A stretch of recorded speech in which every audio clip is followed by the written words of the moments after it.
কুকুর, বিড়াল, ছাগল, একে আল্লাহ সেজদা দিতে বলে না।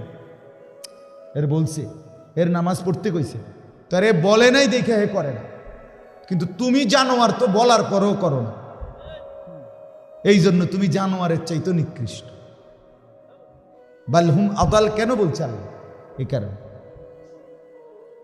ওরে তো বলি নাই আমি, কুত্তারে তো আমি বলি নাই, শুকররে তো আমি বলি নাই, গরু ছাগলকে তো আমি সেজদা দিতে বলি নাই।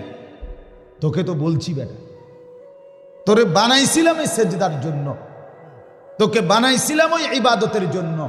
সেই ইবাদতই যেহেতু তোর কপালে জুটলো না, তো তো মানুষের বাচ্চা তো পরের কথা, তুই জানোয়ারও না রে, জানোয়ারও তো না। এই জন্য